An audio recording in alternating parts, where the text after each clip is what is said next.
सभापती महोदय, राज्य सरकार आणि BMCच्या माध्यमातून हा सेंट्रल पार्क प्रकल्प या ठिकाणी राबवण्यात येतोय आणि महालक्ष्मी रेस्कोचे 125 एकर आणि कोस्टल रोडची 170 एकर जमीन करून आपण हा 300 एकरात हे सेंट्रल पार्क या ठिकाणी विकसित केलं जाणार आहे।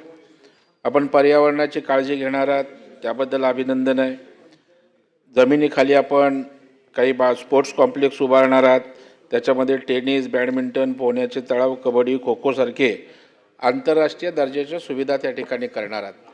मला एक या सभागृहाच्या माध्यमातून मंत्री महोदय आपलं लक्ष वेधायचं आहे। मुंबईत मोठमोठे क्लब हाऊस आहेत, तिथं मुंबईतल्या गरीब कुटुंबातले मध्यमवर्गीय झोपडपट्टीमधले लोक जातात का हो? शासनाच्या जमिनी घेतात, सगळ्या धनदांडग्यांच्या त्या ठिकाणी लोक त्या ठिकाणी जातात। एखादं गार्डन विकसित करायचं असतं किंवा BMCला खाटा रिझर्व असतात, किती ठिकाणी कॉमन माणसं जातात। या सेंट्रल पार्कमध्ये आगरी, कोळ्यांची पोरं, गरिबांची पोरं, मध्यमवर्गीय चाळीमध्ये राहणारी, BDDत राहणारी, शिवडी, वरळी यातली लोक असणार आहेत का? शेवटी हे सगळे कोणासाठी करतो सभापती महोदय?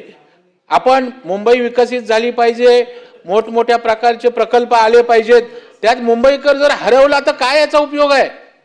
या सेंट्रल पार्कमध्ये तिथे आमच्या कोळीवाडी आहेत, झोपडपट्टी आहेत, BDD चाळी आहेत, गिरगावच्या चाळी आहेत, यांचं स्थान असणार आहे का त्या सेंट्रल पार्कमध्ये? तर त्या संदर्भामध्ये आपली काय भूमिका आहे शासन म्हणून? कारण आज मुंबईमध्ये सगळे क्लब बघतो, सगळ्या क्लब हाऊसमध्ये सर्वसामान्य माणूस कुठेच नसतो, ना झोपडपट्टीतला ना चाळीतला, आणि स्थानिक मराठी माणूस तर नसतोच नसतो। त्याच्यामुळे माझी आपल्याला या ठिकाणी विनंती आहे, या सेंट्रल पार्कमध्ये या ठिकाणी या सर्वसामान्यांसाठी काय स्थान असेल, काय रिझर्वेशन असेल किंवा तशा प्रकारची काय व्यवस्था उभी असेल का? नाहीतर सगळे आंतरराष्ट्रीय खेळ तिथे होणार, आम्ही टीव्हीवर बघणार।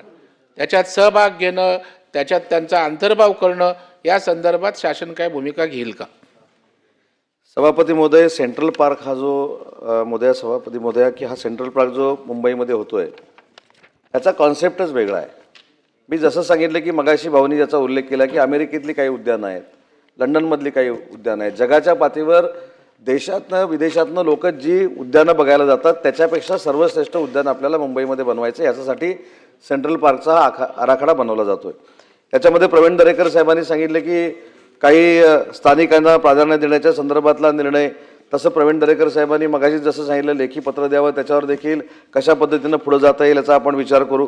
पण एक महत्त्वाची गोष्ट समजून घेतली पाहिजे की जर मुंबई शहर हे आंतरराष्ट्रीय शहर आहे, आपण आंतरराष्ट्रीय शहर म्हणून मुंबईकडे बघतो, तर आंतरराष्ट्रीय दर्जाचं सेंट्रल पार्क होत असताना आपण सगळ्यांनी त्याला सहकार्य केलं पाहिजे। कोणी विरोध केला असं माझं म्हणणं नाही, परंतु हे सहकार्य करत असताना ज्या ज्या ठिकाणी आपल्या ज्या काही सूचना आहेत, या सूचना घेऊनच आपण नक्की पुढे जाऊ। याच्यामध्ये दोन महत्त्वाच्या गोष्टी आहेत, मुंबईकरांसाठीच हे होतंय। काय ते नाही, रेसकोर्स आणि सेंट्रल पार्कचे दोन वेगवेगळे कॉन्सेप्ट आहेत। रेसकोर्स माझा प्रश्न जरा संवेदनशीलतेने मुख्यमंत्री आपल्या मंत्र्यांनी घ्यावा, कॅज्युअल उत्तर तुम्ही पत्र द्या, तुमच्या योजना घेऊ। माझा बेसिक प्रश्न आहे, मुंबई विकसित होत असताना तुम्ही आंतरराष्ट्रीय दर्जाचे सेंट्रल पार्क करताय, स्वागत आहे। आपली मुंबई जगाचं आकर्षण झाली पाहिजे, स्वागत आहे, पण त्याच्यात मुंबईकर नको ना फेकला जायला। तो आषाढभूत नजरेनं सेंट्रल पार्क बघणार असेल, तिथे जे स्पोर्ट्सचे खेळ करणार त्याच्यामध्ये स्थानिक असणार का, मुंबईकर असणार का, तिथल्या व्यवस्था असतील त्याच्यामध्ये काही त्यांच्यासाठी काही खास व्यवस्था आहे का, याचा तुम्ही उल्लेखच करत नाही। तिथे येऊन इंटरनॅशनल लोक खेळणार असतील, गर्भ श्रीमंतांची लोक तिथे जाणार असतील, त्याचा आनंद ते लुटणार असतील, तर त्या सेंट्रल पार्कचा उपयोग काय? होऊ नये असं आमचं अजिबात म्हणणं नाहीये सभापती महोदय। आज बघतो ना आम्ही, गार्डन्स आहेत, मोठमोठी क्लब हाऊस आहेत, काय सरकारची जागा घेता, पाणी घेता, सवलती घेता, सर्वसामान्यांची मुलं कुठेच तिथे नसतात।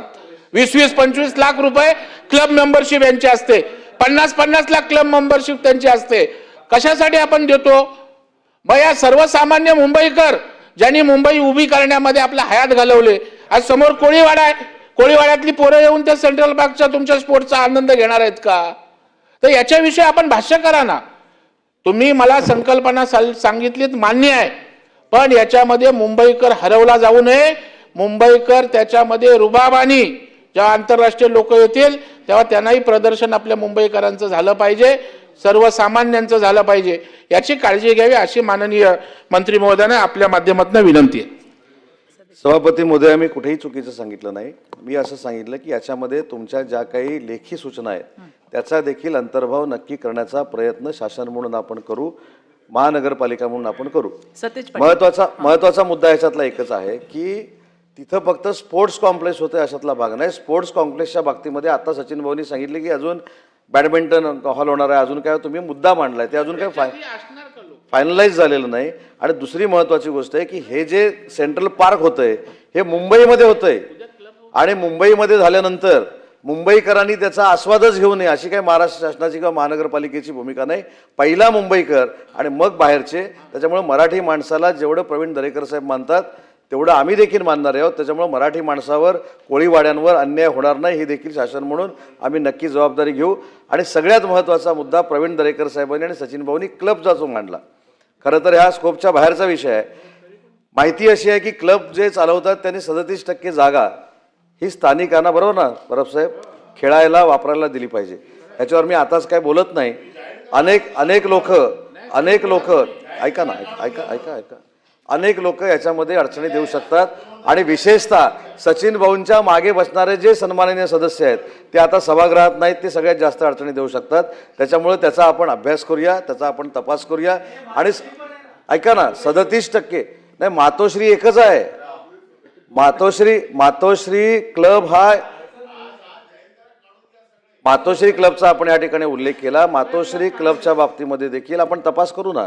मुद्दा असा राहतो की आपण सेंट्रल पार्ककडनं जे आपण क्लबकडे जातो याच्यामध्ये सचिन भाऊ तुमच्या मनात काय विचार आहे मला कळत नाही. तुम्हाला कदाचित तुमच्या मागे बसलेल्या सदस्याला ही मागणी करून त्रास द्यायचा आहे, अडचण करायची असं माझं मत बनलेलं आहे. त्याच्यामुळं त्यांची अडचण का करता हे मला माहीत नाही. आणि क्लबच्या बाबतीतली ही लक्षवेधी नाही. क्लबच्या बाबतीतली लक्षवेधी सचिन भाऊ, मी एक ज्येष्ठ सहकारी म्हणून तुम्हाला सांगतो की क्लबच्या बाबतीतली परब साहेबांनी, तुम्ही बंटी पाटील साहेबांनी, सुनील शिंदे साहेबांनी ती लक्षवेधी आणावीच. त्याच्यावर 37% ऐका ना सुनीलजी, जरा ऐका. आता जरा महत्वाची गोष्ट आहे. क्लबमध्ये 37% लोकांना जी प्रवीण दरेकर साहेबांनी मागणी केली, दरेकर साहेब ऐका, आता मोबाईलमध्ये नका बघू, तुम्ही जी मागणी केली, काय मागणी केली की याच्यामध्ये मुंबईकरांचं, मराठी माणसाचं स्थान काय आहे. मग आपण एक चार्ट तयार करू एक्सेलमध्ये की ज्यांचे क्लब आहेत, जे अध्यक्ष आहेत त्यांची 37% जागा नक्की कोण वापरतंय हे आपण करू ना. पण त्याच्यासाठी वेगळ्या आयुधानं लक्षवेधी आपण आणावी. सतेज पाटीलजी, अत्यंत मुंबईच्या दृष्टीनं हा महत्त्वाचा विषय आहे. कारण की मुंबईचं लंग्स